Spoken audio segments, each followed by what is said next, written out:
அதிமுக என்னைக்கு பிஜேபியோட சேர்ந்து அன்னைக்கே அது பாலுங்கணத்துல விழுந்துச்சு. அதிமுகவே பாலுங்கணத்துல திமுக அந்த பாலுங்கணத்துல பாஜக கூட கூட்டணி வச்சப்ப தெரியலையா? நீங்க கடைசி வரைக்கும் பிரியக்கூடாது. ஏன்னா அது ஹெட் ஆஃபீஸ், இது பிரான்ச் ஆஃபீஸ் மாதிரி ஆகி அது ஒன்னாகி என்டிஏ கூட்டணிக்கு எடப்பாடி பழனிசாமி தலைவர். இவ்வளவுதான். அடுத்த ஆள்றது இந்திக்காரனா தமிழ்நாங்கிற இஷ்யூ. டெல்லிக்கும் தமிழ்நாட்டுக்கும் தான் தேர்தல்னு களம் இறங்கி சட்டம் ஒழுங்கு சரியில்லை. நீங்கள் பண்ணாமல் என்ன சொல்லுங்க, 2 வயசு குழந்தைக்கும் 80 வயசு கிழவிக்கும் தான் சட்டம் ஒழுங்குல பிரச்சனை. நடுவில் இருக்கவங்களாம் நல்லா இருக்காங்க, நல்லா இருக்காங்க, ஒரு ப்ராப்ளம் இல்லை. நடுவில் இருக்க எல்லாரும் நல்லா இருக்காங்க, அந்த அம்மாவும் நல்லா இருக்கு, எல்லாரும் நல்லா இருக்காங்க. திமுக காரங்க எல்லாரும் கேக்குறாங்க, நீங்க டிபேட்டுக்கு வந்துட்டு போறீங்க, நீங்க டிபேட்டுக்கு வந்துட்டு போறீங்களேன்னு. இந்த திராவிட மாடலோட சாதனை என்னன்னா, ஒரு பொம்பளை டிபேட்டுக்கு வந்துட்டு போறதே பெரிய விஷயமா இருக்கு தமிழ்நாட்டுல. இதான் இந்த திராவிட மாடல் ஆட்சி நடத்துற லட்சணம். இப்ப தமிழ்நாடை பொறுத்த மட்டும் இந்த எங்கேயாவது 144 3 மாசம் 6 மாசம் 1 வருஷம் போட்டிருக்குன்னு ப்ரூஃப் எடுத்து வைங்க. போட்டாங்க ஒரு நாள் 3 மணி நேரம். தலைவன் யார் தெரியுமா? பிஜேபி. இலவசம் நாங்க என்ன அமெரிக்காக்காரனுக்கு லண்டன்காரனுக்கு அவன் வரி பணத்தை உரிமையோட இருக்கான், வரி பணத்தை எடுத்து அவனோட உரிமை தொகைன்னு கொடுக்குறான். அப்புறம் கலைஞர் திட்டம் ஒரு நிமிஷம் சார், எதுக்கு கலைஞர் பேர் ஜெயிக்கணுங்கிறதுக்காக நீங்கள் எல்லாருக்கும் இலவசம் கொடுக்கலாமா? அது சரியா? எல்லாருக்கும் வாக்குக்கு காசு கொடுக்கலாமா? அது சரியா? எல்லாரும் சாதி இல்ல நான் கவர்மெண்ட் வேலைன்றது சரியா? அப்போ சரி, அது ஒரு திட்டம். எல்லாருக்கும் இலவசம் எப்படி திட்டம்? இலவசம் எப்படி திட்டம்? இல்ல 1500 ரூபா கொடுக்குறேன்னு சொன்ன எடப்பாடியை ரோட்ல விட்டுட்டு 1000 ரூபா கொடுக்குறேன்னு சொன்ன முக ஸ்டாலின் முதலமைச்சர் ஆக்குனாங்க.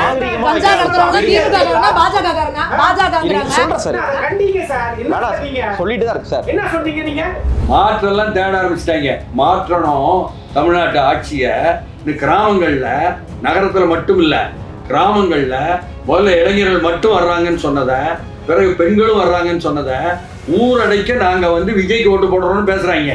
இந்த அம்மா வாயிலாவே சொல்லட்டும், என்ன போல சூடு சுரணமான ரோசம் உள்ள பிஜேபி மகளிர் அத்தனை பேரும் ஏழையாக இருந்தாலும் இந்த பணத்தை நீங்கள் வாங்க உத்தரவு போடுங்க. அதே மாதிரி நாம் தமிழர்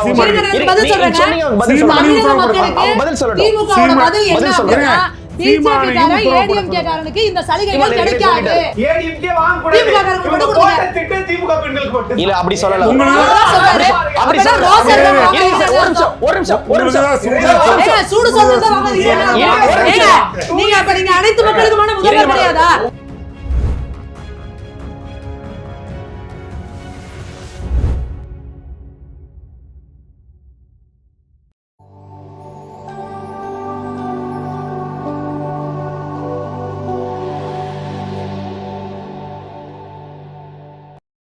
சூர்யா சார் இவங்க சொன்ன குற்றச்சாட்டுகள் எல்லாத்தையும் கேட்டிருப்பீங்க. மதவாதிகள் நாங்கள் அல்ல, திமுக தான் மதவாதிகள் அப்படின்ற புது வாதத்தையும் கேட்டிருப்பீங்க.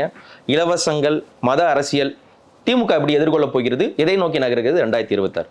3 பேரும் பல குற்றச்சாட்டுகளை வச்சுட்டு எல்லாத்தையும் ஞாபகத்தில் வச்சு பதில் சொல்கிறானே, அதுவே திமுககாரனுக்கு ஒரு பெரிய பகுத்தறிவு தான்.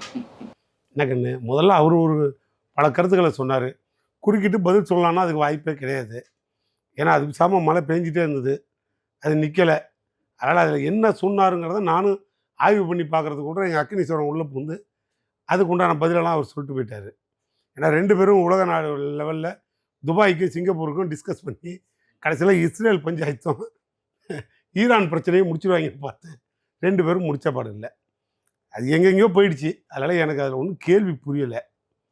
எங்கள் பக்கத்தில் எங்கள் சுமதி மேடம் ரொம்ப அழகாக தெளிவாக சொன்னாங்க. அவங்க பர்ஃபெக்டாக பேசுனாங்க. மதவெறினா என்னன்னு சொல்கிறீங்க, இன்றைக்கி உண்மையாக சொன்னாங்க. மதவெறினா என்னன்னு உங்களை கேட்டாங்க, உங்களுக்கு தெரிய வாய்ப்பு இல்லை, அவங்களே பதில் சொல்லிட்டாங்க. ஒரே ஒரு மதத்தை தூக்கி பிடிக்கிறது பேர் தான் மதவெறி. அதான மேடம் சொன்னீங்க? பிஜேபியோட கொள்கையே அப்புறம் எப்படி பிஜேபி பெரும்பான்மையா இருக்க மாநிலங்கள்ல எப்படி திருப்பி 2ஆம் முறை 3ஆம் முறை ஜெயிச்சிட்டு இருக்காங்க? இஸ்லாமியர்கள் கிறிஸ்தவர்கள் பெரும்பான்மையா மாநிலங்கள்ல பிஜேபியோட கொள்கையே இந்து, இந்தி, இந்துத்துவா, இது மட்டும்தான் அவங்க கொள்கை. அதெல்லாம் இந்துத்துவான்னு சொல்றது கூட அப்புறம் வச்சுக்குவோம், இந்துக்கள் எல்லாம் ஒற்றுமையா இருக்கணும்னு முதல்ல ஒரு வாதத்தை வைப்பாங்க. அது தவறு இல்லையா சார்? இந்துக்கள் ஒன்னா இருங்கன்னு சொல்றது. என்னை நீங்க பேச விட்டீங்கன்னா உங்களுக்கும் முடியும், இல்லைன்னா அவங்க பேசுன மாதிரி ஆயிடும். அவங்க மதவெறி நாங்கள்ல, இந்துக்கள் எல்லாம் ஒற்றுமையா இருங்க அப்படின்னா எந்த இந்து சட்டையை பிரிச்சுட்டு இப்படி ரோடாக சுற்றுறான்? இந்துக்கள் எல்லாம் ஒற்றுமையாக இருன்னு நீங்கள் சொல்கிறது முக்கியம்னா அப்போ யாருக்காக ஒற்றுமையாக இருக்க சொல்கிறீங்க?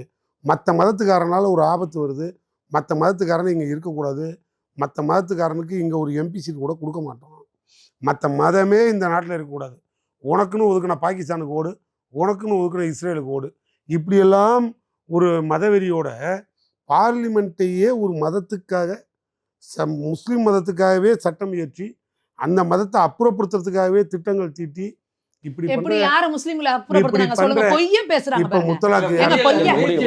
எப்படி என்ன முயற்சி எடுத்தாங்க? என்ன முயற்சி முத்தலாக்கு எடுத்தாங்க? யாருது? முத்தலாக்குனால என்ன? முத்தலாக்குனா பெண்களை வெளியே தள்ளிட்டாங்களா? இல்ல முத்தலாக்குனால என்ன? கேக்குறேன் ஒண்ணுக்கா சொல்லுங்க. இப்ப இந்த அம்மாவுக்கும் முத்தலாவுக்கும் பிரச்சனை இல்லை. இல்லன்னா நீங்க சாதாரணமா சொல்றீங்க. ஒரு வாட்ஸ்அப்ல முத்தலாக்குன்னு அனுப்பி ஒரு பெண்ணோட வாழ்க்கையை காலி பண்ணதெல்லாம் இருக்குங்க. நீங்க எல்லார் வீட்லயும் பெண்கள் இருக்காங்க. நீங்க அரசியலுக்காக பெண்கள், சாமானிய பெண்கள் வாழ்க்கையில விளையாடாதீங்க. முத்தலாக் சொல்லி எத்தனை பெண்கள் வந்து இஸ்லாமிய பெண்கள் ஏன் இன்னைக்கு வந்து மோடி ஐயாவுக்கு வந்து அது ஓட்டு போடுறாங்க? நீங்க வாட்ஸ்அப்ல முத்தலாக் சொல்லி இன்னொரு பொண்ணை கல்யாணம் பண்ணிட்டு இருக்குல்ல, நான் என்ன சொல்றேன், அப்படி ஒரு பெண்ணை துரத்திட முடியுமா? நான் என்ன சொல்றேன், அதை பத்தி கவலைப்பட வேண்டிய பாயே கவலைப்படல.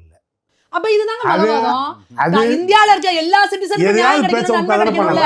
சார் முடிச்சு பாயேது பண்ணலனா அப்ப பாயேது ஒரு பொண்ண பண்ணா நீ ஏத்துவீங்களா? சார் முடிச்சிட்டோம் பாருங்க, எதை பத்தி என்ன செய்யணுமோ அதை அவங்க செய்ய தவறுறாங்க. அதை பத்தி இப்போ கவலைப்பட வேண்டிய இஸ்லாம் மதங்கள் இருக்கு, அந்த மதங்கள் எடுக்கக்கூடிய அந்த கோட்பாடு கட்டுப்பாடு அதை ஒதுக்கிடுங்க.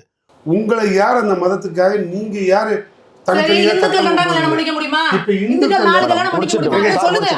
இந்துக்கள் ரெண்டாவது கல்யாணம் நீங்க பண்ணீங்கன்னா சட்டப்படி குற்றம் தானே? முத பொண்ணு ப்ராப்பரா டிவோர்ஸ் பண்ணாம முடிச்சிட்டு மேடம். அதேதாங்க இந்தியா ஃபுல்லா அதேதான். இந்துக்கள் வந்து இந்து வந்து ஒரு ப்ராப்பரா ஒரு பொண்ணை டிவோர்ஸ் பண்ணாம அடுத்த கல்யாணம் பண்ணா சட்டப்படி குற்றம். ஆனா இஸ்லாமியத்துல நீங்க ப்ராப்பரா டைவர்ஸ் பண்ணாம முத்தலாக் சொல்லி கல்யாணம் பண்ண முடியும். அப்ப அந்த பெண்களுக்கு இழிக்கிற நீதி அநீதி இல்லையா அது இஸ்லாமிய பெண்களுக்கு? அப்ப நீங்க என்ன நியாயம் பேசுறீங்க? அப்ப இஸ்லாமிய பெண்களுக்கு அநீதி இழைக்கிறது திமுக. சரி, நான் கேட்கிறேன், முடிச்சிட்டோம். இல்லை அவங்க ரொம்ப அக்கறையாக சொன்னாங்கல்ல, இத்தனை வருஷமா அது தெரியல, இப்பதான் உங்களுக்கு அந்த பக்குவம் இப்பதான் அது தெரிஞ்சுதா? சிஏஏ சட்டம்லாம் உங்களுக்கு இப்பதான் தெரியுமா? இதெல்லாம் ஆப்கானிஸ்தான், பாகிஸ்தான், இந்த இந்துஸ்தான், இதெல்லாம் உங்களுக்கு இப்பதான் தெரியுமா?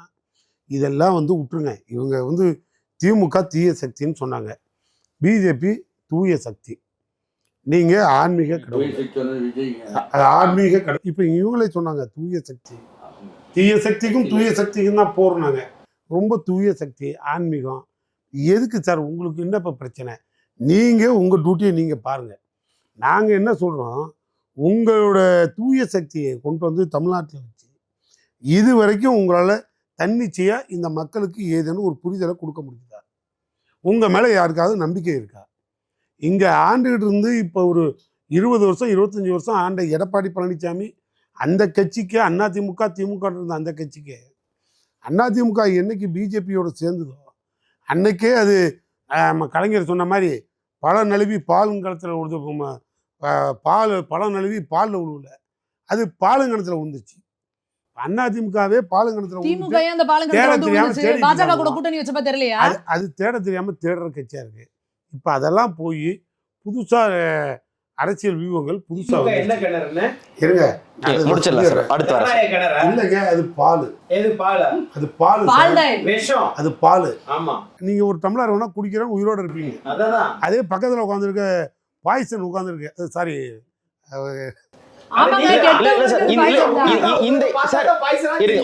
இந்த எலெக்ஷன்ல வந்து இது ரொம்ப முக்கியமான ஃபேக்டரா இருக்கா சார்? ஏடிஎம்கே அண்ட் பாஜக இணைந்து வந்து தமிழ்நாட்டுக்கு வந்து ரொம்ப அச்சுறுத்தலா இருக்காங்கன்றது முக்கியமான ஃபேக்டரா சார்? சட்டம் ஒழுங்கு ஒரு பிரச்சனை இல்ல, இதுதான் பெரிய பிரச்சனையா சார்? சார் நீங்க எங்களுக்கு பிரச்சனை இல்ல, ஆனா திமுகவுக்கு அது பிரச்சனை.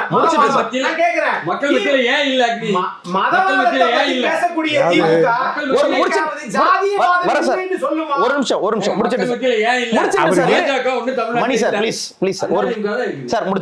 நாடாளுமன்ற தேர்தல்ல நாங்க 11% வாங்கி ப்ரூவ் பண்ணிருக்கோம். எப்படி இல்லாம சொல்லுங்க சார். ஒரு கேள்விக்கே பதில் சொன்ன அந்த அம்மா சண்டைக்கும் கூட்டணி ஸ்ட்ராங்கா இருக்காங்க சார். சார் பாசிசம்னு சொல்றதுக்கு போல நான் பாய்சன் சொன்னேன், ரெண்டும் ஒண்ணுதான்னு அக்னிக்கு புரியும். அதனால நான் அதுக்குள்ள போக விரும்பல. நான் தான் தெளிவா சொல்லிட்டேன்ல, இங்க பொறுத்த மட்டும் பிஜேபி அதிமுக ரெண்டும் ஒன்றா போனதுனால நீங்கள் கடைசி வரைக்கும் பிரியக்கூடாது. ஏன்னா அது ஹெட் ஆஃபீஸ், இது பிரான்ச் ஆஃபீஸ் மாதிரி ஆகி அது ஒன்றாகி என்டிஏ கூட்டணிக்கு எடப்பாடி பழனிசாமி தலைவர். இவ்வளோதான். அடுத்து ஆள்றது வந்து இந்திக்காரனா தமிழனாங்கிற இஷ்யூ வந்துருச்சு. டெல்லிக்கும் தமிழ்நாட்டுக்கும் தான் தேர்தல்னு களம் இறங்கி சார் இருங்க. இப்போ களமே அப்படியே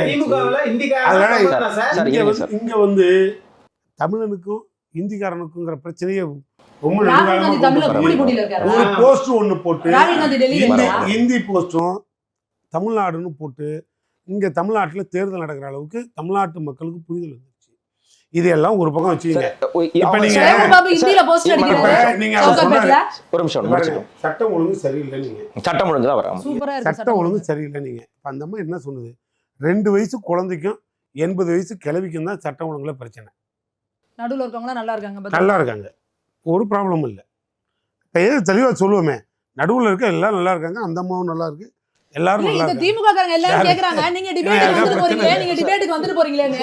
இந்த திராவிட மாடலோட சாதனை என்னன்னா, ஒரு பொம்பளை டிபேட்டுக்கு வந்துட்டு போறதே பெரிய விஷயமா இருக்கு தமிழ்நாட்டுல. இதான் இந்த திராவிட மாடல் ஆட்சி நடத்துற லட்சணம். போன டிபேட்ல யாராவது கேட்டீங்களா தம்பி? 5 வருஷத்துக்கு முன்னாடி யாராவது இந்த பொண்ணு எப்படி டிபேட்டுக்கு வந்துச்சுன்னு யாரும் கேட்கல. இந்த திராவிட மாடல் ஆட்சியில ஒரு டிபேட்டுக்கு வந்துட்டு போறதே சாதனையா இருக்கு. சொல்லுங்க சார். பாருங்க, நான் அதுதான் சொன்னேன். இவங்கெல்லாம் இந்த அளவு வெளியில வந்து ஜனநாயக ரீதியா குரலை வந்து உயர்த்தி கொண்டுட்டு வந்து தந்தை பெரியார்ல இருந்து உதயமானது.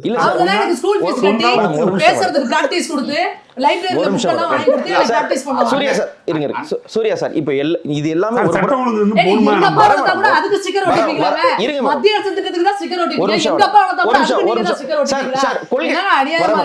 கொள்கை அளவு நீங்க சொல்றது எல்லாத்தையும் ஏத்துக்கலாம், மாநிலம் இல்ல சார். ஆனா நீங்க சொல்றது எல்லாமே ஒரு வாதத்துக்கு ஏத்துக்கிட்டா கூட சட்டம் ஒழுங்கு எனக்கு பிரச்சனையா இருக்கு. நீங்க சொல்ற இந்த கோட்பாடுகள், இந்திக்காரர் வராருங்கள், இதெல்லாம் எனக்கு செகண்டரி பிரச்சனையா இருக்கட்டும்.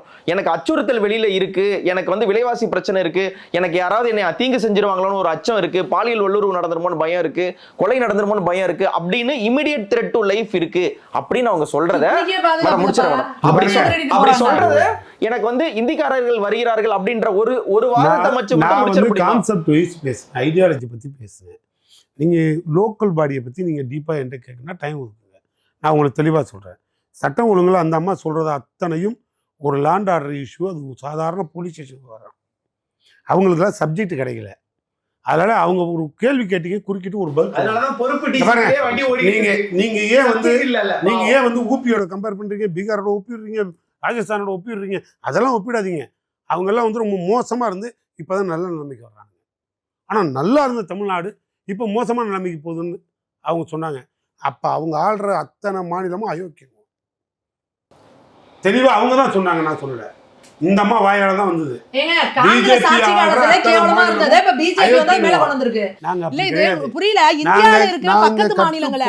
அயோக்கிய மாநிலம் சொல்றது உங்களுக்கு வெக்கமா இல்லையா? உங்க பாஸ்போர்ட்ல எல்லாம் இந்தியா போட்டு வச்சிருக்கீங்க. இல்ல பக்கத்து மாநிலத்தை கேவலப்படுத்துறது என்னங்க உங்களுக்கு பெருமை? நாங்க அப்படி சொல்ல, நீங்க தானே எதுக்கு மணிப்பூரை பாரு, மத்திய பிரதேச பாரு. நான் சொல்லவே இல்லை, வேணா இந்த அம்மா ரெக்கார்டிங் முடிச்சிருங்க. இல்ல நீங்க தமிழ்நாடு போலீஸ் ஸ்டேஷன் தமிழ்நாடை பொறுத்த மட்டும் இந்த எங்கேயாவது 144 3 மாசம் 6 மாசம் 1 வருஷம் போட்டிருக்குன்னு ப்ரூஃப் எடுத்து வைங்க. ஒரு நாள் 3 மணி நேரம் ஒரு நாள் கலவரம் யார் தெரியுமா? பிஜேபி. அதுக்கு யார் தெரியுமா காரணம்? இவங்க. அதனால இது எல்லாம் ஒன்றும் இல்லை, பசுமாட்டை கை வச்சாதான் வெட்டுவான் பிஜேபி. அதுக்கு மட்டும் அக்னீஸ்வரம் போய் சொல்லுவாரு. அக்னீஸ்வரம் வேங்கைய வேணுக்கு பிரச்சனை இல்லை, பசுமாட்டை கை வச்சா பட்டியலா உடனே பிஜேபி வெட்டிடுவான். அதுக்கு வந்து பேசுவாங்க.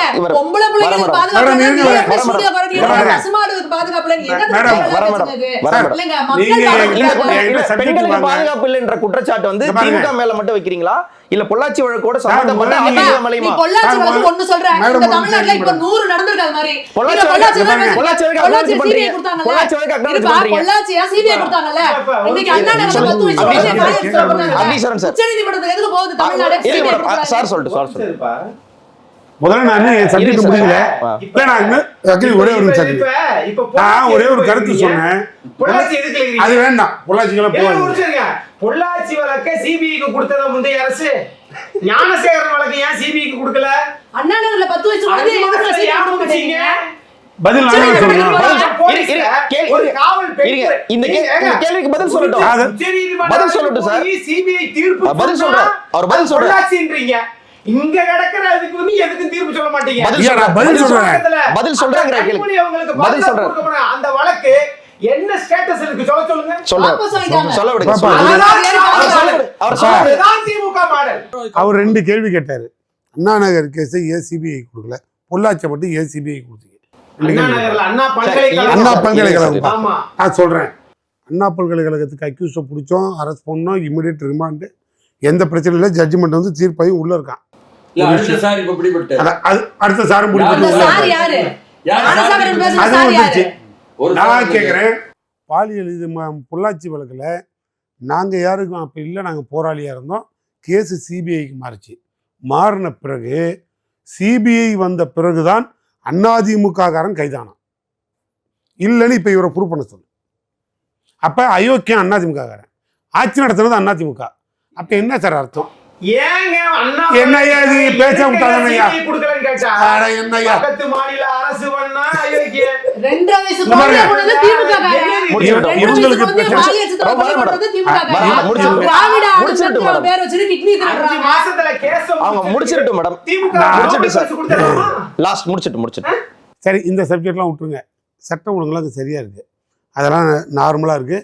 எங்கேயாவது எவனாவது எவன் வீட்லையாவது பிரச்சனைனா அவன் பார்த்துக்குவான், போலீஸ் அதுக்கு தகுந்த நடவடிக்கை எடுக்கும். எஃப்ஐஆர் போடலைன்னா அவங்களுக்கு 2 பேருக்கும் தெரிஞ்சும் அவர் சட்டம் படித்த மேமாதி. அதனால் அவருக்கு தெரியும் ஒரு டைரக்ஷன் வாங்குறது கோர்ட்டில், வாங்கினா எஃப்ஐஆர் போட்டுருவாங்க. இதெல்லாம் விட்டுருங்க. இதெல்லாம் உங்களுக்கு வாய்ப்பு கிடைக்கல.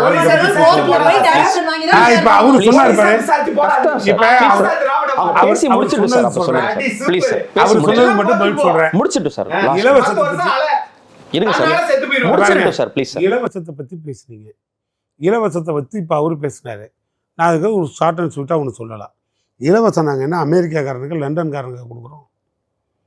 அவன் வரி பணத்தை உரிமையோடு இருக்கான், வரி பணத்தை எடுத்து அவனோட உரிமை தொகைன்னு கொடுக்குறான். அப்புறம் கலைஞர் சார் திட்டம் ஒரு நிமிஷம் சார், எதுக்கு கலைஞர் பேர் ஒன்றிய அரசு அவன் காசை தான் பாருங்க. எடுக்கிறீங்க. ஓசி. அப்புறம் எதுக்கு ஒன்றிய ஓசி அரசு பேசுறீங்க? பிஜேபி என்னண்ணே அரசு இருங்க சார். முடிச்சு. பிஜேபி அரசு தமிழ்நாட்டுக்கு 10 ஸ்கீமுக்கு பணம் கொடுக்குறீங்களாம்மா? சொல்லுமா. இல்ல நான் தான் பேசுறேன், குறுக்க பேசுறேங்கறீங்களே இல்ல, நீங்க. நான் கேள்வி கேட்கிறேன், பதில் சொல்லுங்க. ஒன்றிய அரசு 10 திட்டத்துக்கு நீங்க பணம் கொடுக்குறீங்களா இல்லையா? நான் கொடுக்குறீங்கன்னு சொல்றேன். நீங்க கொடுக்குறீங்களா இல்லையா? கொடுக்குறீங்க. அதுல சப்சிடின்னு ஒன்று இருக்கு, மானியம்னு ஒன்று இருக்கு. அது நீங்க தானே கொடுக்குறீங்க. அதுக்கு பேர் என்னம்மா? என்ன பேருன்னா? அதுக்கு பேர் என்ன? அதான் மானியம் தான் சொல்றீங்களே, மானியம். அப்புறம் என்ன அதுக்கு என்ன பேரு? இல்ல சார் கேக்குறது திட்டத்தோட பேர் என்னன்னு சார் கேக்குறேன். திட்டம் பேர் கேட்கல சார். அந்த மானியம் சப்சிடினா என்ன சார்? அந்த பணத்தை நீ கட்ட வேண்டாம், அதுக்கு பேர் இலவசம். பணம் கட்ட வேணாம் சார், அதுக்கு பேர் இலவசம். சப்சிடி அதான் மானியம். நீங்க அத கட்ட இல்ல, தேவையில்லை. சார் என்ன சொல்றாருன்னா நீங்க இலவசம் சென்ட்ரல் சொல்ற கவர்மெண்ட் அதை குற்றச்சாட்டு ஏத்துக்கோங்க. மாதிரி தான் அதுவும் நீங்க அதான் பண்றீங்கன்னு சொல்றாரு. சார் இப்ப சென்ட்ரல் நாங்க கவர்மெண்ட் அதை கொடுக்குற- ஏத்துக்கும். ஒரு நிமிஷம், இப்ப நாங்க கொடுக்குற மக்களுக்கு கொடுக்குற பணம்லாம் என்ன அமெரிக்கா ட்ரம்பா வந்து கட்டுவோம்? நாங்க தானே கட்டணும். 1000 ரூபா கொடுத்தாலும் நாங்க தான் கட்டணும். 2000 நான் கொடுத்தாலும் தமிழருக்கு நாங்க பதில் தான் சொல்றேன்னு மத்திய அரசு நிதி கொடுக்குதுன்னு நாங்க தான் ஒத்துக்கிட்டாரு. கொடுத்தோம். 2000 கொடுத்தாலும் நாங்க தான் கட்டணும். இந்த புரிதலே இல்லாத அது இல்லாம மத்திய அரசு சப்சிடியும் கொடுக்குதுன்னு ஒத்துக்கிட்டாரு. இந்த புரிதலே இல்லாத ஒரு கும்பலுக்கெல்லாம் நன்றி. அது மட்டும் கொடுக்கல. பணக்காரன் வராக்கடன் ஒன்று இருக்கு. இந்த வராக்கடனுக்கு தள்ளுபடின்னு ஒன்று கொடுத்ததே இந்த நிதி அமைச்சர் நிர்மலா சீதாராமன். அது அதை விட பெரிய கொடுமை. கொடைவள்ளல் இவங்களை விட பெரிய கொடைவள்ளல். ஏங்க வாராக்கடன் அவன் யார் மேல இருக்கு? இப்ப ஒண்ணும் இல்ல, பெருமுதலாளிகள், கார்ப்பரேட் அதாவது அதுதான் தள்ளுபடி. உலக பணக்காரன்லாம் கடன் வாங்கியிருக்கான் இந்தியாவில். அந்த பணக்காரன்லாம் கடன் வாங்கி ரொட்டேஷனில் வச்சுருக்கான். அந்த பணத்தை ரீபேமெண்ட் பண்ணலை. இவங்க இங்கே உட்காந்து கூப்பிட்டு பேசி பணம் வரலன்னு தெரிஞ்ச பிறகு 10,000 கோடி உனக்கு வராக்கடனில் தள்ளிடுறேன், அதை தள்ளுபடி பண்ணிடுறேன் எத்தனை பேருக்கு அங்க தள்ளுபடி அப்படின்னு பண்ணிருக்காங்க? சொன்னா, நீங்க கொடுங்க, இங்க கணக்கு பாருங்க, கொடுங்க. ஏங்க அவர் ஒரு விஜய் மல்லையா பாவி போனப்ப அவரோட இங்க சொத்து பாருங்க, முதல் கூட பறிமுதல் ஒரு பண்ணிருக்காங்க. அப்பாவி, ஒரு எதுக்கு ஏழை, பொய் அந்த மாதிரி பண்ணிட்டு இருங்க இருக்காங்க? மேடம், ஒரு அப்பாவி ஏழை அன்னாடம் காட்சிக்கு நாங்க பார்த்து ஆமா, 1000 நகைக்கடன் கொடு, தள்ளுபடி 2000 பண்றேன், கொடு, கல்விக்கடன் தள்ளுபடி எல்லாம் பண்றேன், கொடு, பொய்ய சொல்லி இவங்க நாங்க பண்ணவே இல்ல. தள்ளுபடி பண்ணல. நாம் தமிழருக்கு இருங்க. பத்திரிகையிலையும் பிஜேபி தூய சக்திக்கு துடிக்கும் இதயம். இந்த மணி- ரெண்டுக்கும். ஆனா நான் ஒண்ணே ஒண்ணு பணக்காரனுக்கு சட்டம். பணக்காரனுக்கு கை கூடியா பட்டியலில் போட்டு அப்படியே பயணம் பண்றதுல நாம் தமிழர் 1ஆம் நம்பரா இருக்கும், பிஜேபி உச்சத்துல இருக்கும். பரவாயில்ல. இப்ப இதெல்லாம் யாரு? என்னன்னா அம்பானி குடும்பத்துக்கு போய் நின்னு யார் போட்டோ இப்ப எடுக்கிறா? இது யாரு? முதல்வர் வந்து திரும்ப, குடும்பத்தோட போய் அம்பானி கூட போட்டோ திரும்ப, எடுப்பாங்க. நாங்க அதானி என்ன வந்து இங்க சொல்லுவோம்? மருமகனை பார்க்காம இங்க பாருங்க, போறாரு. ஆனா இவங்க இல்லத்தரசிக்கு கார்ப்பரேட் பத்தி திரும்ப பேசுவாங்க. வரேன் மேடம். இல்லத்தரசிக்கு 8000 ரூபாய் கொடுக்குறோம்னா இந்த அம்மா வாங்குமா? நாங்க கேட்கவே இல்லங்க. மேடம் சார் அவங்க ஏங்க, ரெப்ரசன்டேட்டிவ் சார், அவங்க ஒற்றை இல்ல, முறையா இருக்கிறவங்க. நீங்க இருங்க அனைத்து மகளிருக்கும் 1000 ரூபாய் தருவேன் நீங்க. இருங்க தகுதி வாய்ந்த குடும்ப தலைவிக்கு என்ன தகுதி வச்சீங்களா? இப்ப நீங்க? நான் இதை சொல்லி சொன்னீங்க, முடிக்கிற வரைக்கும் எனக்கு அமைதியா இல்ல. இரு. முடிச்சிருங்க சார், இப்ப முடிச்சிருங்க. இப்ப இந்த அம்மா வாங்குமா வாங்காது. காரணம் வசதி உள்ள அம்மா, அதை பத்தி பிரச்சனை இல்லை. அது பாஜகவில் இருக்கு, பவர்ஃபுல்லா ஐடி எல்லாம் கட்டுது, ரொம்ப வசதி வாய்ப்போடு இருக்கு, அதுக்கு நாங்க தேவையில்லை. திமுக ல இருக்கவங்க தாங்க வசதியா ஆனா, இருக்கோம், பாஜக ல இருக்கவங்க நான் சொல்றீங்க. நான் என்ன தெரியுமா நீங்க தான் சொல்றேன், கோடி கோடியா காசு வச்சுட்டு என்ன பண்றது தெரியாம இப்ப நான் என்ன தெரியுமா முடிச்சிருக்கீங்க. ஒரு கோரிக்கை வைக்கிறேன், இந்த அம்மா வாயிலாவே சொல்லட்டும், என்ன போல சூடு சொரணமான ரோசம் உள்ள பிஜேபி மகளிர் அத்தனை பேரும் ஏழையாக இருந்தாலும் இந்த பணத்தை நீங்கள் வாங்கக்கூடாது, உத்தரவு போடுங்க. மக்களுக்கு இதுக்கு அதே முன்னாடி மாதிரி நாம் தமிழர் சொல்லிக்கிறேன். சீமான் இருங்க, நான் பதில் சொல்றேங்க. சொன்னீங்க, பதில் சீமான் சொல்லுங்க. தமிழக உத்தரவு மக்களுக்கு அவங்க பதில் சொல்லட்டும். திமுக வோட சீமான் பதில் என்ன பதில் அப்படின்னா, சீமானையும் பிஜேபி காரன் உத்தரவு போட ஏடிஎம்கே காரனுக்கு இந்த சீமான் சலுகைகள் ஏற்கனவே கிடைக்காது, சொல்லிட்டாரு. திமுக காரனுக்கு முடிச்சிட்டோம். மட்டும் தான் கிடைக்கும்னு திமுக ரெப்ரசன்டேட்டிவா சொல்றாரு பாருங்க. எங்கேயாவது நாங்க அப்ப நீங்க அனைத்து எங்க மக்களுக்கு அறிக்கையில மட்டும் கிடையாது. எங்கேயாவது எப்படி திமுக பாத்தீங்களா? அறிக்கையில பாஜகவும் வாங்கக்கூடாது. சார், இருங்க சார். சூர்யா சார், ஏடிஎம்கே காரங்களும் வாங்கக்கூடாது. ADMK வாங்கக்கூடாது. திமுக காரங்களுக்கு இவங்க மட்டும் போட்ட திட்டம் திமுக பெண்களுக்கு மட்டும். இல்ல அப்படி சொல்லல. உங்களுக்கு அதான் சொல்றாரு. அப்படி அப்பதான் சொல்லல. ரோஸ் எல்லாம் இருங்க வாங்குறீங்க. சார், ஒரு நிமிஷம். உங்களுக்கு தான் சூடு ஏங்க, சூடு சொல்றது தான் வாங்குறீங்க. ஏங்க, நீங்க அப்ப நீங்க அனைத்து மக்களுக்குமான முதல்வர் கிடையாதா? மணி சார், மேடம், சார் ஒரு நிமிஷம். தப்பான வார்த்தைங்க அது. இல்ல, இங்க பாருங்க, அதுதான் அது. நீங்க என்ன கேட்டாரு, நான் ஒத்துக்கிட்டேன். வறுமை கோட்டுக்கு கீழ இருக்கவங்க ரேஷன் கார்டு இருக்காங்க, சூடு சொன்னாங்க பிஜேபி ல இருக்க அத்தனவங்கன்னா, அப்ப ஒரு சாமானிய பெண் வந்து பிஜேபி ல இருந்தா நீங்க கொடுக்க மாட்டீங்களா? அப்ப நீங்க எதுக்கு நீங்க முதல்வரா இருக்கீங்க? எதுக்கு முதல்வரா இருக்கீங்க? இதுதான் உங்க ஏங்க, 1000 ரூபாய் கொடுக்குறாங்க பாருங்க. மாடி வீட்ல இருக்க திமுக க்கு 1000 ரூபாய், அதே ஓட்டு வீட்ல இருக்க பிஜேபி க்கு வரல. ஒரு நிமிஷம் இதான் திமுக ஆட்சி நடத்த லட்சணம். சூடு சொன்னாங்க இருங்க மேடம், ஒரு நிமிஷம் மேடம். அப்ப சூடு சொன்னாங்க தமிழக பெண்கள் இத பார்த்து மணி வச்சுக்கணும். சார், அப்படி சட்டம் வர சார், போட்டவங்களுக்கு வர சார், இருங்க சார், ஒரு செகண்ட் சார் நிறைய இங்க பாருங்க, நான் ஒரு செகண்ட் தான், நான் எதுவுமே சொல்லல சார். எதுவுமே நம்ம- சொல்லல. இல்ல, இல்ல. கேமரால replay பண்ணி போட்டு காட்டுங்க. நாங்க சூடு திமுக சொரணை இருக்கிற சார், ஒரு பிஜேபி நிமிஷம், காரங்க நாங்க அத்தனை பேரும் வார்த்தையை சொன்னாரு அவரு. திமுகவை பொறுத்த மட்டும் இந்த திட்டங்கள் திமுக காரனுக்கு மட்டும் சொந்தம். நீங்க தமிழக முதல்வரா திமுக தலைவரா? இருங்க. இது தமிழக இது வந்து முதல்வரா? அது தெரியாது தமிழக உங்களுக்கு. முதல்வரால் உதயநிதி அறிவிக்கப்பட்ட அவர்கள் வந்து திட்டம். கட்சி தலைவரா? இது இல்ல துணை முதல்வரா? எதுவும் தெரியாது. இல்ல, வேற வரிசையா எல்லாரும் மட்டும் இருங்க சார், சொல்லுவாங்க. இருங்க சார், திமுக இருங்க காரங்க சார். அவங்களுக்கு மட்டும்தான் கொடுக்குறாங்க. வரி பணமா? இருங்க இல்ல சார். குடும்ப நிதியில மணி சார், கொடுக்குறீங்களா? இருங்க, மணி சார். திமுக கட்சி நிதியில வர, வர, கொடுக்குறீங்களா? வர, வர. மணி 1000 ரூபாய் எங்க வரி Wait, பணத்துல ma'am, please, கொடுக்குறீங்க. please, ma'am, please. முதல்ல ஆட்சிக்கு ஏன் சக்தி வேண்டாம் மேல Please, ma'am. யாருங்க வேணாம்னு சொன்னது? ஏன் யாரு வேண்டாம் வேணாம்னு சொன்னது? அப்ப இந்த அம்மா வாங்கிப்பா. சொன்னவங்க இங்க பாருங்க. இருங்க சார். அப்ப தகுதி இருக்கு. இலவசம் ஒத்துக்கிட்டாச்சு. சரி, அதுதான் இருங்க சார், சொல்றேன். please, sir. நீங்க இந்த மாதிரி பா, பேச்சு இலவசம் பண்ணாத. ஒத்துக்கிட்டாச்சு. சார், இருங்க சார், நான் இருங்க. நம்ம சொல்றேன். ஓகே சூடு சொல்லிச்சு. சொன்னா One minute, இருக்கிற sir. பிஜேபி இலவசம் கட்சி ஓகே சொல்லல. தானே. இல்லங்க, சூடு சொன்னா இருக்க தமிழக பெண்களா? யாரு சூடு வரி சொன்னா வேணாம்னு சொல்லுவாரா? மக்கள் எதுக்கு வந்து பாஜகல வரி வந்து வேணாம்னு சொல்லுவாங்க. வேற சூடு யாரும் சொன்னா இருக்க வரி தமிழக பெண்கள் திமுக க்கு பாடம் கற்பிப்பாங்க. நாங்க இந்த வார்த்தையை வாங்க சொன்னோமா இல்லையா? அப்ப நீங்க கொடுக்குறீங்களுக்காக மேடம், ஒரு நிமிஷம் யாரு மேடம். பேசுறா? ஒரு நிமிஷம் மேடம். கருணாநிதி சார், அவர் சொத்தை இருங்க, வச்சிருக்கிறாங்க. இருங்க மேடம், கொஞ்சம் டைம் கொடுங்க. மணி சார், நீங்க இந்த விவாதங்கள் எல்லாமே பார்த்திருப்பீங்க. இது வழக்கமா ஒரு ஆண்டாண்டு காலமா திமுக, அதிமுக, பாஜகக்குள்ள நடக்கிறது தான். புதுசா வந்திருக்க நியூ என்ட்ரன்ட் விஜய் இவங்க எல்லாரோட கேம் பிளானையும் மாத்த போறாரா, இல்ல இதே மாதிரி தான் தொடர போதா, அவங்களோட சேர்ந்து தான் இந்த விஷயம் நடக்க போதா சார்? முதல்ல இங்க விவாதமே வந்து இந்த இலவசம் மேல உள்ளதெல்லாம் போயிட்டு இருக்கு. எல்லோரும் தான் இலவசம் சொல்லியிருக்காங்கன்ட்டு நீங்களும் ஏற்கனவே முதலே சொல்லிட்டீங்க. அதனால அந்த விவாதங்கள் வந்து திசை திரும்புதான் நான் நினைக்கிறேன். சட்ட ஒழுங்கு பற்றி ஒரு விவாதம் வந்துச்சு. தனி ரீதியாக ஒவ்வொரு நிகழ்வு, அந்த ஆட்சியில் நடந்த நிகழ்வு, இந்த ஆட்சியில் நிகழ்வுனா அதுவும் திசை திரும்பிச்சு. சட்ட ஒழுங்கு என்பது சரியில்லை என்பதும், போதைப் பொருள்கள் என்பது என்ன, அது வந்து அதிகாரபூர்வமானது. டாஸ்மாக் என்பது அதிகாரபூர்வமானது. அதில் என்னன்னாலும் ஊழல் பண்ணலாம். 10 ரூபானாலும் சரி, 10 ரூபா பாட்டிலுக்கு. அதே மாதிரி வந்து பக்கத்தில் என்ன தனியாக வச்சுக்கிட்டு அதற்கு தனியாக சட்டவிரோதமாக வாங்குறாங்க, அது கமிஷன்லாம் எடுக்கிறாங்க. இப்படி நிறைய அதுக்குள்ளே இருக்க புள்ளி வரும். அதெல்லாம் அதிகாரபூர்வமானதுன்னு வச்சுக்குவோம். அடுத்து இன்னைக்கு வந்து கஞ்சாவும் மெத்தப்பட்டும் எல்லாவற்றிற்கும் காரணம்னு ஒவ்வொரு வன்முறை நடந்தோடனே, அது பாலியல் வன்முறையாக இருக்கட்டும், சாதி வன்முறையாக இருக்கட்டும், அப்படி வெட்டி விட்டு அப்படி நிமிர்ந்துல வரான். என்னன்னு கேட்டால் கஞ்சா, போதை மருந்து, கஞ்சா, மெத்தப்பட்டுன்னு சொல்லி எங்கு பார்த்தாலும் இது வந்து எல்லோருக்கும் தெரிந்த உண்மை. எல்லா கல்லூரி, எல்லா பள்ளிகள்லையும் போயிடுச்சு. அப்போ இதற்கு வந்து காரணம் என்னன்னு கேட்கும் பொழுது, ஆட்சி கட்சிக்காரத்தில் என்ன சொல்லுவாங்கன்னா, அங்கிருந்து வருது வடக்கேந்து கிழக்கேந்து வருவது என்பது ஒரு நாள் அப்படி வந்துச்சுன்னா சொல்லலாம், ஒரு வாரம் வந்தால் சொல்லலாம், ஒரு மாதம் வந்தால் சொல்லலாம், 6 மாதம் அப்படி வந்தால் சொல்லலாம், 5 வருடமும் வந்துச்சுன்னு சொன்னால் அதில் கமிஷன் வாங்கிட்டு அனுமதிக்காங்கன்னு அர்த்தம். அப்போ கமிஷன் வாங்கியது அதிகாரிகள் மட்டுமா, அல்லது அந்த அதிகாரிகளை கட்டுப்படுத்துவதற்கான திராணி இல்லாத ஆட்சியாளர்களா? என்ற கேள்விதான் சட்டம் ஒழுங்குல வரணும். சட்டம் ஒழுங்குல விவாதிக்க வேண்டியது என்னன்னு சொன்னா நிர்வாக திறமை இருக்கிறதா இல்லையா. உடனே எல்லாரும் சொல்லிடுவாங்க அவர் பொம்மை முதல்வர், அவருக்கு நிர்வாக திறமை இல்லை. அவருக்கு நிர்வாக திறமை இல்லாமல் ஒரு காங்கிரஸ் கட்சி வரமாட்டேன் தாவேக்காக்கு போறேன்னு சொன்னதை தமிழ்நாட்டுக்குள்ளதான் காங்கிரஸ் கட்சியை ரெண்டா பிளவு பண்ணதுல நம்ம தலைவர் கலைஞர் கெட்டிக்காரரு. இவர் அடுத்தவர் என்ன பண்ணிட்டாருன்னா முத்துவேல் கருணாநிதி ஸ்டாலின் அகில இந்திய ரீதியில காங்கிரஸ் கட்சிக்குள்ளேயே முதியவர்கள் இளையவர்கள்னு சொல்லி ஒரு பிரிவை ஏற்படுத்தி அதன் மூலமாக இழுத்தாச்சு. அவ்வளவு திறமை உள்ளவர். ஒரு நிர்வாக திறமை இல்லாதவர் சொல்லவே கூடாது, நிர்வாக திறமை உள்ளவர். அதே மாதிரி 24 கட்சியை சேர்த்து ஒரு பெரிய பேனரை காட்டினா தமிழ்நாட்டில் எப்பவுமே இம்ப்ரெஸ் ஆவாங்கன்னு பெரிய பேனர் ஏற்பாடு பண்ணியிருக்கிறார். அதில் நாஞ்சில் சம்பத் மாதிரி ஆட்கள் சொல்லலாம், வேர்க்கடலை விற்க போனாலும் அறிவாலயத்தில் சேர்த்துக்கிறாங்கன்னு அவங்க கிண்டல் பண்ணட்டும். ஆனாலும் அது ஒரு நிர்வாக திறமை. இப்படியா பல்வேறு நிர்வாக திறமை உள்ளவர் தான் முத்துவேல் கருணாநிதி ஸ்டாலின். நிர்வாக திறமையை சட்ட ஒழுங்கை கட்டுப்படுத்த பயன்படுத்தினாரா? இல்லை. அப்ப அதில் வந்து அக்கறை இல்லை. காரணம் அதுல வருவாய் வருது.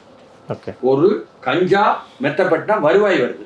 ஒரு ஆண்டுக்கு அதிகாரபூர்வமாக 4.5 லட்சம் கோடி பட்ஜெட்டுக்குன்னு சொன்னா காவாசி அதுல 25 விழுக்காட எடுத்துட்டு போயிடுறாங்கன்னு கூடையே உள்ள கூட்டணியில் உள்ள கட்சிக்காரங்க தான் எனக்கு சொல்லி கொடுத்தாங்க. எனக்கு இதில் ஒரு கருத்து குறுக்கிட்டு கஞ்சாவுக்கும் மெத்பட்லையும் வருமானம் வருதுன்னு சொன்னால் போன கவர்மெண்ட்ல எடப்பாடி குட்காவுக்கு இருங்க வர நான் சொல்லி தர்றேன். குட்காவில் வந்து சிட்டி கமிஷனரும் டிஜிபியும் விஜயபாஸ்கரும் சேர்ந்து ஒரு அரசாங்கமே சேர்ந்து குட்கா வியாபாரம் பண்ணி குளறுபடி பண்ணி இன்னைய வரைக்கும் வழக்கு நிலுவையில் இருக்கு. வழக்கு நிலுவையில் இருக்கு. ஒரு நிமிஷம் சார், நீங்க பேச விட்டாதானே சார், அது வழக்கு நிலுவையில் இருக்கு. கண்டுபிடிச்சு போராடினவன் திமுக காரனா இருக்கட்டும், வழக்கு நிலுவையில் இருக்குல்ல. நான் திரும்பி கேட்கிறேன், இங்க கஞ்சா அது வருது இது வருது எல்லாம் வருது, அனுப்புறவன் பிஜேபி காரனா இருக்கட்டும் இல்ல காங்கிரஸ், நான் கேட்கறது இங்க அந்த மாதிரி எந்த ஒண்ணுலயாவது வருமானம் கவர்மெண்ட்டுக்கு வருது அப்படின்னு எங்க அண்ணன் மணி என்ன ரைட். இது கவர்மெண்ட்டுக்கு வர்றது இல்லைங்க. கவர்மெண்ட் என்ற பெயர்ல உள்ள ஆளுகை இருக்குல்ல என்ன, அது எடுத்துக்கொள்வது பிரச்சனையே என்னன்னு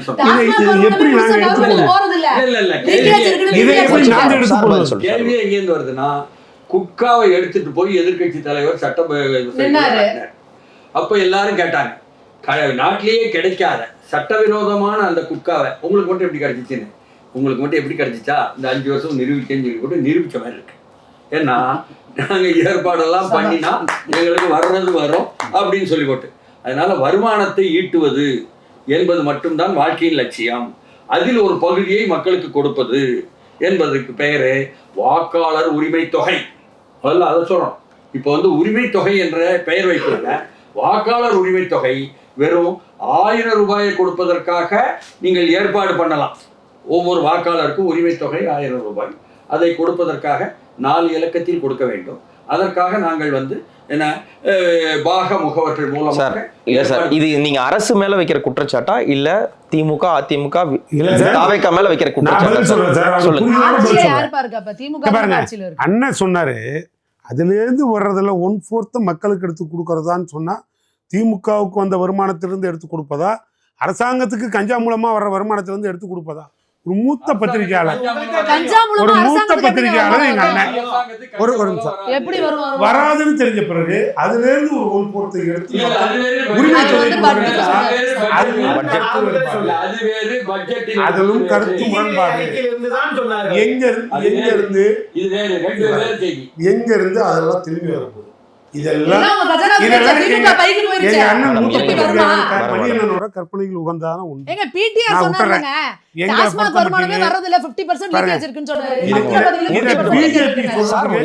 இத பிஜேபி சொல்றதுக்கே வெட்கப்படும். காரணம் என்ன தெரியுமா? ஒரு பிடிஆர் பழனிவேல் தியாகராஜன் பேசிட்டாருன்னா நீ ஒன்றிய அரசு ராவுல இருந்து ஏவுல இருந்து ஏபில இருந்து டிடி கையில வச்சுக்கிட்டு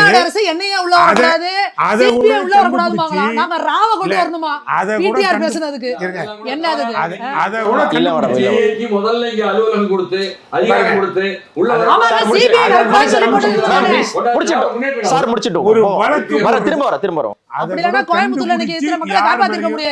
வழக்கு போடுறதுக்கு இங்க அவங்களுக்கு அந்த தகுதி இல்லை. அதனால ஏன்னா அவங்க பெரிய திருடன், அவங்க பார்வையில இந்த லோக்கல்ல சில்லற திருடனா தெரியுது. இப்போ எல்லாரையும் சார் சசி சார் இத்தகைய பொலிட்டிக்கல் ஹெவிவெயிட்ஸ் இருக்கிற சூழல்ல நான் சரி நீ சரின்னு இவங்க சொன்னாலும் ஒருத்தரை ஏதோ ஒரு இடத்துல ஒரு அங்கீகாரம் கொடுத்துக்கிட்டே தான் இருக்காங்க. மானியம் கொடுக்குது பாஜக அப்படின்னு திமுக சொல்றாங்க, திராவிடம் சேர்ந்து உயர்ந்திருக்குன்னு சொல்லி அதிமுக சார்புடையோரும் சொல்றாங்க. இந்த மாதிரியான பொலிட்டிக்கல் ஹெவிவெயிட்ஸ் இருக்கக்கூடிய எலெக்ஷன்ல நாம் தமிழர் தாக்கு பிடிக்கும்னு நினைக்கிறீங்களா? தற்சார்பு இதெல்லாம் சொல்லி நீங்க தாக்கு பிடிச்சு வந்துட முடியும்னு நினைக்கிறீங்களா? வரைக்கும் ஒரு புது என்ட்ரண்டா ஒரு நடிகர் வந்திருக்காருன்னா நீங்க தாக்கு பிடிக்க முடியும்னு நினைக்கிறீங்களா? நாம் தமிழர் கட்சி 2016 தேர்தல் களத்தில் தொடங்கி நான் பார்க்குறேன். 2% வாக்குலேருந்து 4%, 6%, 8% வாக்களை கேட்டு உயர்ந்து கொண்டே தான் போகுது. எந்த கட்சியும் ஜெயிக்கலையா சார்? நாங்க அங்கீகரிக்கப்பட்ட கட்சியா மாறி இருக்கோம். இன்னைக்கு 36 லட்சம் வாக்குகளை வாங்கியிருக்கோம். இன்னைக்கு அங்கீகரிக்கப்பட்ட கட்சியா மாறி இருக்கோம். யாரிடம் கூட்டணி இல்லாமல் நின்றுருக்கோம். நாங்கள் நினைப்பவற்றை சாதித்துக் கொண்டிருக்கிறோம்ல. இன்னைக்கு எல்லா மக்களிடம் இருக்க போராட்டத்திலையும் நாங்க முதலால நிக்கிறோம்ல. ஒரு எதிர்கட்சியா இன்னைக்கு பல விஷயங்களை சாதிச்சு காட்டியிருக்கோமே. இன்னைக்கு வெற்றி பெறாம இருங்க மேடம், இதுக்கு ஏக அரசியல் பண்ணிட்டு போயிடலாம்ல சார்? இதுக்கு ஏக அரசியல் பண்ணாம எதுக்கு நீங்க வந்து எலக்டோரல் பாலிடிக்ஸ் வரணும்? நீங்க ஒரு எலக்டோரல் பாலிடிக்ஸ் சரி நல்ல கேள்வி இல்ல, முழுமையா எதிர்க்கிற பாஜக கூட அவங்களோட கணக்கு துவக்கிட்டாங்க. நான் ஒரே ஒரு கேள்வி கேக்குறேன். நான் ஒரே ஒரு ஜெயிக்க முடியாத நாம் தமிழர் வந்து இது ஒரு ட்ராப் இல்லையா? நான் ஒரே ஒரு கேள்வி கேக்குறேன். ஜெயிக்கணுங்கிறதுக்காக நீங்கள் எல்லாருக்கும் இலவசம் கொடுக்கலாமா? அது சரியா? எல்லாருக்கும் வாக்குக்கு காசு கொடுக்கலாமா? அது சரியா? எல்லாரும் சாதி இல்ல கவர்மெண்ட் வேலைன்றது சரியா? அப்போ சரி, அது ஒரு திட்டம். எல்லாருக்கும் இலவசம் எப்படி திட்டம்? இலவசம் எப்படி திட்டமா? தொடர்ச்சியாக இல்ல எம்ஜிஆர் எல்லாம் போகிறீங்க, அவர் சோறு போட்டு இல்ல நான் சொல்லிடுறேன். அதாவது ஒருத்தருக்கு வந்து பசியில இருக்காருன்னா முதல் தடவை நீங்க அவர் சோறு கொடுத்து காப்பாத்தலாம். நீங்க தொடர்ச்சியா ஒரு வீட்டுல உட்கார்ந்து பிடிக்காது, அவரு இலவசமா பணம் வாங்குறது அவருக்கு பிடிக்கும். இல்ல சார் குற்றச்சாட்டு வேணாம், முடிக்கட்டும் சார். நான் அப்புறம் மெத்தப்பட்டேன் சொல்லி இல்ல தனிப்பட்ட குற்றச்சாட்டு என்ன சொன்னார்ல மணிவன் சொன்ன மாதிரி அவர்கள் எதனால சாராயத்தினாலையும் மெத்தப்பட்டவனாலையும் எல்லா மக்களையும் அரசாங்கத்து பேர்ல குற்றச்சாட்டு வைக்கிறார்ல. நான் சொல்லிடுறேன். அரசாங்கத்து பேர்ல குற்றச்சாட்டு வைக்கிறார். நாங்க அமைதியா உட்காந்துருக்கோம். பஞ்சு 2 குடிச்சீங்கன்னா பக்கத்திலே காதல வச்சுட்டு படுத்துருப்போம். நான் பதில் சொல்லவே விட மாட்டேங்கிறீங்க. அண்ணே இவ்வளவு நேரம் கொடுத்தாங்க. இலவசமே எனக்கிட்ட கேட்டாங்க சார். இலவசமே அவருக்கு பிடிக்காது சார். பிடிக்கல அவருக்கு எப்படி தாக்க முடியும் சொல்லட்டும். இல்ல ஒரே பிடிக்காத சொல்லட்டும் சார். என்ன பேச விடுங்க அண்ணா. ஒரே நிமிஷம். இலவசம் அவருக்கு பிடிக்காது. அவங்க கட்சி வாங்குற நிதி எல்லாம் இலவசமா அது முடிச்சல. சரி, அதுக்கு அண்ணனுக்கு பதில் சொல்லிடுறேன். இவர்கள் நல்லா யோசிச்சுங்க. நாம் தமிழர் கட்சி என்ன சொல்லுது? நீங்கள் வந்து இலவசம் கொடுக்காதீங்க அப்படின்னா இலவசம் எது கொடுக்கணும்? ஒரு மக்களுக்கு அரசு செய்ய வேண்டிய தேவை என்ன? ஒரு நல்ல கல்வி கொடுக்கணும். இலவசமாக அவர்கள் ஆராய்ச்சி படிப்பு வரை யாருக்கு? நீங்கள் தனியாருக்கு சரிசமமாக நிகராக நீங்கள் வந்து கல்வியை உயர்த்தணும். அதை நீங்கள் கொடுங்க, நான் சரிங்கிறேன். அதே மாதிரி நீங்கள் மருத்துவத்தை நீங்கள் இன்னைக்கு ஸ்டாலின் அவர்களுக்கு முடியலன்னா நீங்கள் போய் அப்போலோல படுக்காதீங்க, ஓமந்தூர்ல போய் படுங்க. அந்த இடத்துல கொண்டு வாங்க. சரி சார், இந்த அந்த அளவுக்கு கேடு பேச வர மாட்டீங்க. அந்த அளவுக்கு கேடு கட்ட இந்த அரசாங்கம் இப்படி இருக்கு. இந்த அளவுக்கு வச்சிருக்கு.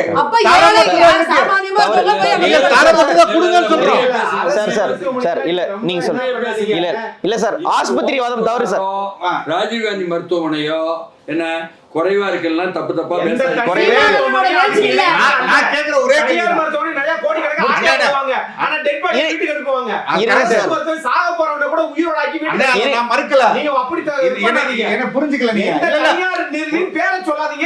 தனியாருக்கு நிகராக நீங்க வளர்ந்து நிக்கிறீங்களா?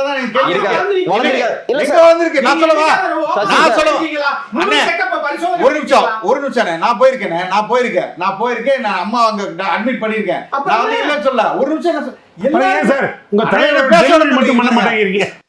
எல்லாருக்குமானது கிடைக்குதா? எல்லாருக்குமானது அங்க இருக்கா? என்ன பேச விடுங்க. ராஜீவ்காந்தியில நீங்க 1000 பேர் கியூல நிக்கணும் ஒரு டாக்டர் பாக்குறதுக்கு.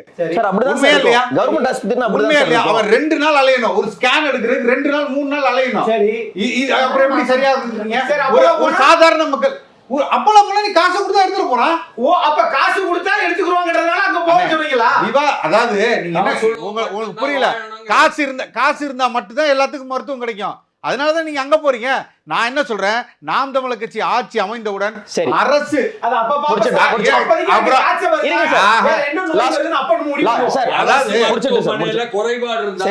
எதிர்த்து போராட முடியும். போராடினீங்களா என்பதுதான் பிரச்சனை. அது சரி செய்ய முடியும். அரசு பள்ளிக்கூடம் கல்லூரியில குறை இருந்தா எடுத்து போராடி சரி செய்ய முடியும். தனியாற்ற போனா ஒண்ணும் செய்ய முடியாது. காசை நீங்க கொடுத்துட்டு வர வேண்டும். இறுதியா நாம் தமிழர் இருக்கக்கூடிய எக்ஸ் ஃபேக்டர் என்ன? இந்த எலெக்ஷன்ல எக்ஸ் ஃபேக்டர் சொல்லுங்க. இந்த பொதுப்படையான குற்றச்சாட்டுகளை விட்டுட்டு இந்த எலெக்ஷன்ல நாம் தமிழர் இருக்கக்கூடிய ஸ்டார் ஃபேக்டர் எக்ஸ் ஃபேக்டர் என்னன்னு சொல்லிடுங்க சார். இல்லை, நாம் தமிழர் நான் முதல்ல சொல்லிட்டேன். நாம் தமிழர் கட்சி இந்த மாதிரி ஒரு இலவச திட்டங்களை கொடுத்து மக்களை ஏமாற்றி வாக்களை வாங்க போறது கிடையாது. எங்களோட ஆட்சி வரவே இந்த மண்ணை இன்னைக்கு நீங்க பாருங்க, எல்லா வளங்களையும் நீங்கள் சுரண்டு விட்டீங்க. எல்லாம் கடங்கார நாடா வச்சிருக்கீங்க. இன்னைக்கு வந்து 4.5 லட்சம் கோடி இந்த 4 ஆண்டுகளில் நீங்கள் 4.5 லட்சம் கோடி வாங்கியிருக்கீங்க. நான் ஒன்று கேட்குறேன் ஐயாட்ட, 4.5 லட்சம் கோடி கடன் வாங்கி நீங்கள் இலவச திட்டங்களை கொடுக்குறதுக்கு வளர்ச்சி திட்டங்களாக இந்த டெவலப்மெண்ட் இந்த 4.5 லட்சம் கோடியை நான் இங்கே இன்வெஸ்ட் பண்ணியிருக்கேன். இன்னும் இல்லை 50 ஆண்டுகளுக்கு இந்த மக்களுக்கு வந்து எந்த ஒரு இலவசமும் தேவை கிடையாது. அவர்கள் தண்ணீரை விட்டு வாழ்வாங்க நீங்க செஞ்சிருக்கீங்களா? இல்லையே. அப்ப இந்த மக்களை எங்க கொண்டு போய் வச்சிருக்கீங்களா? ஒட்டுமொத்தமாக நீங்க அடமான வச்சிருக்கீங்க. சார் அவரை கேட்டா இலவசம் தான், அந்த தண்ணீரை நோக்கிய பாதை தான் இலவசம் சொல்லுவாங்க. நீங்க உங்க ஃபேக்டர் சொல்லுங்க. அதுதான் நான் சொல்றேன். நாம் தமிழர் ஏன் தனித்து நீடித்து நிலைக்க வேண்டும்? இந்த எலெக்ஷன்ல ஏன் நாம் தமிழருக்கு ஓட்டு போடணும் உங்களை சொல்றேன். நாம் தமிழர் கட்சி ஆட்சிக்கு வரும்போது வீட்டில் ஒருவருக்கு அரசு வேலை வழங்கப்படும். இதை நாங்கள் சொல்றோம் எல்லாருக்கும். அதே மாதிரி தூய குடிநீர், மருத்துவம், சரியான கல்வி, ஆரம்ப கல்வி முறை, ஆராய்ச்சி கல்வி முறை உங்களுக்கு இலவசமாக கொடுக்கப்படும். சரி நிகராக ஒரு யார் சொல்கிற நம்ம ஒரு தனியாருக்கு நிகராக உங்களுக்கு வந்து கல்விக்கு கொடுக்கப்படும் சொல்கிறோம். அதே போல எல்லோருக்கும் நான் சொல்றேன் கேளுங்க. சரி சார், சார் இந்த எலெக்ஷன்ல எக்ஸ் ஃபேக்டர் யாருக்கு சார்? யாருக்கு ஓட்டு போடணும்? இந்த எலெக்ஷன்ல யார் ஸ்டார்? எந்த கட்சி ஸ்டார் சார்? அப்படி எப்படி சொல்ல முடியாது சார். இல்ல சார், யார் பக்கம் காட்டு இருக்குன்னு சொல்லலாம்ல சார். அவங்க திமுக சொல்றாங்க. யார் மக்கள் யார் பக்கம் இருக்கிறாங்க சார்? காசு நிறைய இருக்கு, அங்கிட்டு காட்டு நிறைய வரும், அவ்வளவுதான். யார் பக்கம் காசு அதிகம் இருக்கு அவ்வளவுதான் தெரியல. மக்கள் தான் முடிவு எடுப்பாங்க. ஓட்டுக்கு யார் நிறைய கொடுக்க போறாங்க. எடப்பாடி அதிகமா இருக்கு சார்.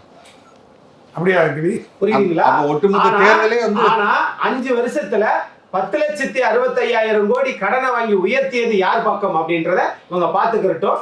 திராவிட மாடல் நிறைய பேசலாம், மக்கள் தான் தீர்மானிப்பார்கள். இவர்கள் உத்தமர்கள் என்று சொல்லலாம், நான் நீதிமான் சொல்லலாம். மக்கள் யார் பக்கம் என்பதை சொல்ல. சுமதி மேடம், எக்ஸ் ஃபேக்டர் யார் பக்கம் இருக்கு மேடம்? கண்டிப்பா வந்து என்டிஏ கூட்டணி தான் ஜெயிக்க போகுது. ஏன்னா திமுக மேல மக்கள் கடுமையான அதிருப்தியில இருக்கிறாங்க. ஐயா சொன்ன மாதிரி கஞ்சா மெத்தப்பெட்டமேங்கிற ஒரு பேரை நாங்கள் 20 முன்னாடி கேள்விப்பட்டதே கிடையாது. அது திமுகவோட அயலக அணியில் இருக்கிற ஜாபர் சாதிக்கு தான் அதை வந்து உலகத்துக்கே வந்து எல்லாத்துக்கும் எக்ஸ்போர்ட் பண்ணி மிகப்பெரிய புரட்சியை பண்ணாங்க. இது தமிழகம் முழுக்க இருந்து இன்னைக்கு இளைஞர்களோட ஒரு தலைமுறை நாசம். 5 வருஷத்துல ஒரு தலைமுறையே நாசம். ஹையர் எஜுகேஷன்ல 8.5% டிராப் அவுட்ஸ். ஹையர் எஜுகேஷன்ல 11வது 12வது படிக்கிற பிள்ளை கையிலலாம் மெத்து, கஞ்சா முட்டாயி, கூலிப்பு என்னென்னமோ சொல்றாங்க. குழந்தைங்களை வெளியில் அனுப்ப பயமாக இருக்குது. பெண்களுக்கும் பாதுகாப்பு இல்லை.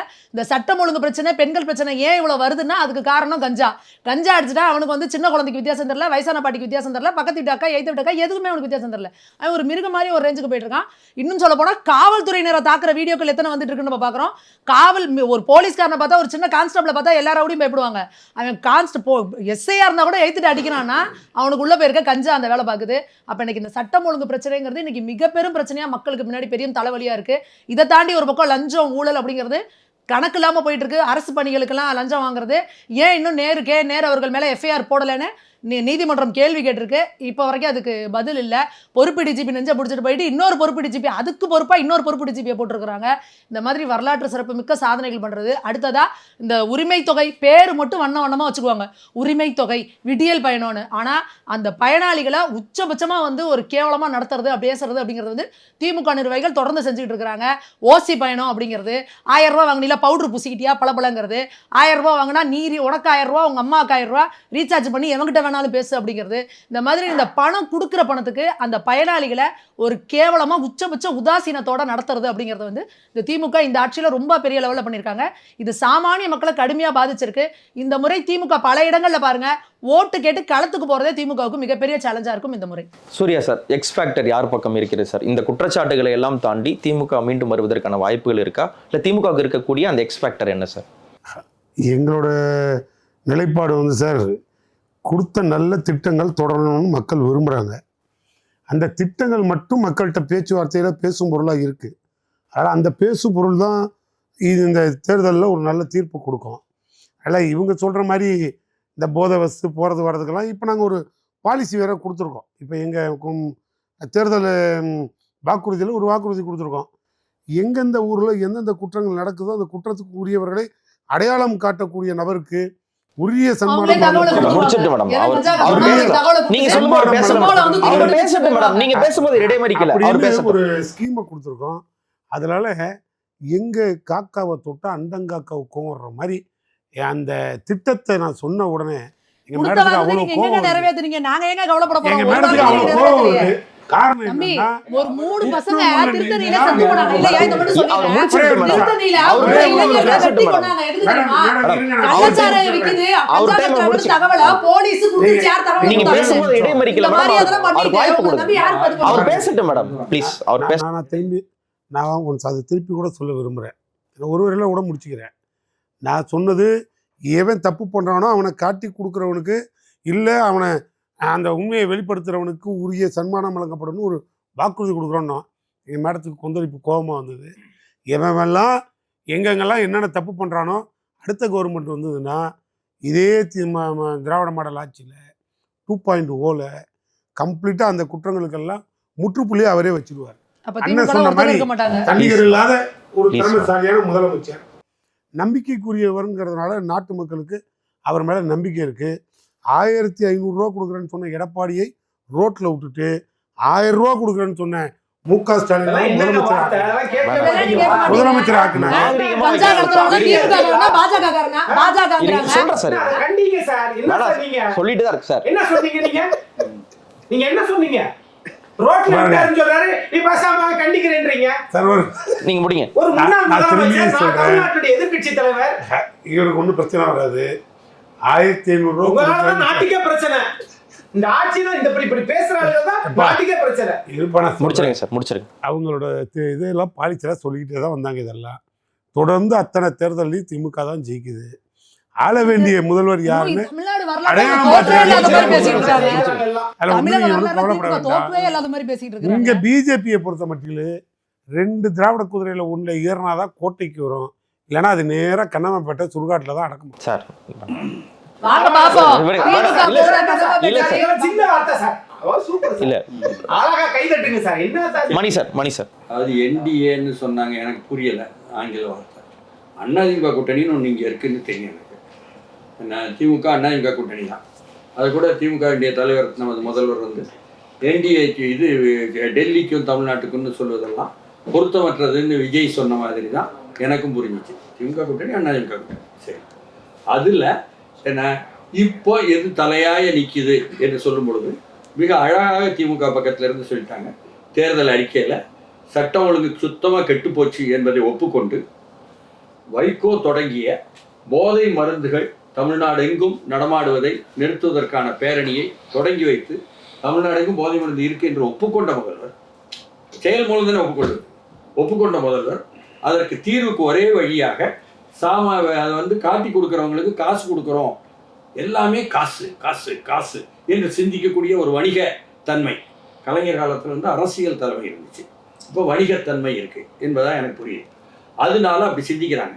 ஐயா சட்டம் ஒழுங்கு நாங்கள் சீராக்குவோம், சட்டம் ஒழுங்கு நாங்கள் கட்டுப்படுத்துவோம், முதலமைச்சரான என் கையில் தான் உள்துறை இருக்கு, அதனால நாங்கள் தான் கட்டுப்படுத்துவோம், அதற்கு கட்டுப்படுத்த இந்த மாதிரி எல்லாம் செய்ய போகிறோம் என்று சொல்லாமல் காசு கொடுப்போம், ஆளை காட்டி கொடுங்க என்று சொல்வதுதான் தீர்வு என்று சொன்னால் அங்க இருக்க இந்த எலெக்ஷன்ல இது எதிரொலிக்குமா சார்? இந்த எலெக்ஷன்ல இது திமுகவை புறக்கணிக்கிற அளவுக்கு இது எதிரொலிக்குமா? சட்டம் ஒழுங்கு என்பது பெரிய அளவுக்கு தமிழ்நாட்டில் எதிரொலிக்கும்.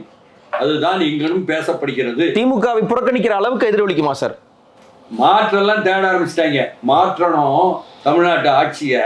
இந்த கிராமங்கள்ல, நகரத்துல மட்டும் இல்ல, கிராமங்கள்ல முதல்ல இளைஞர்கள் மட்டும் வர்றாங்கன்னு சொன்னதை, பிறகு பெண்களும் வர்றாங்கன்னு சொன்னதை ஊரடைக்க நாங்க வந்து விஜய்க்கு ஓட்டு போடுறோம்னு பேசுறாங்க கிராமங்கள்ல. ஏன்னா யதார்த்தத்தை பேசுறேன் நான். என்ன பல கிராமங்கள்ல பார்த்தாச்சு. அப்படியே அவங்க ஓட்டு போட்டுற போறாங்க, விஜய் ஆட்சிக்கு வந்துட போறாரு நான் சொல்லவே இல்லை. அது அவங்க கட்சியின் மதிப்பீடு, பாவம் அப்படி சொல்லிட்டு தான் அவங்க வந்து ஓட்ட முடியும். ஆனால் அந்த எதிர்ப்பு என்பது முழுக்க அது நீங்கள் ஆன்டி இன்கம்பன்சின்னு சொல்லுங்க, ப்ரோ இன்கம்பன்சி இருக்குதுன்னு திமுக பக்கம் சொல்லட்டும்.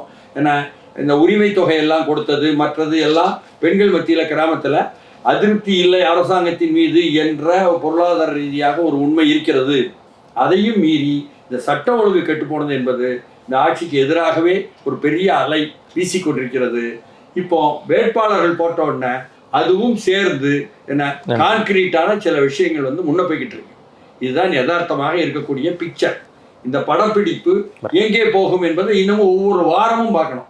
வர்ற 3 வாரத்துல அப்போ கான்கிரீட்டா தெரிஞ்சு போகும். சசி சார், இறுதியாக தொடர்ச்சியாக அண்ணன் சீமான் அவர்கள் தேர்தல் களத்தில் நிற்கிறார், மக்களோடு நின்று மக்களின் குறைகளை கேட்கிறார். இந்த தேர்தல் பயணத்தை தொடர்ச்சியாக 4 ஆண்டு காலமாக என்னென்னவர்கள் போகாத இடம் கிடையாது. நீங்கள் ஐயா அவர்களே முதலே சொல்லிட்டார், எங்கு சென்றாலும் மக்களோட கூட்டம் பேரெழுச்சியாக ₹1 காசு கொடுக்காமல் நாம் தமிழர் கட்சியை ஒரு மாற்றமாக எண்ணி இந்த தேர்தலில் மக்கள் ஆரவரிக்க தோண்டிட்டாங்க. அதுதான் இன்றைய நிலைமை. இன்னைக்கு கூட்டம் இன்னைக்கு கூட நடக்குது.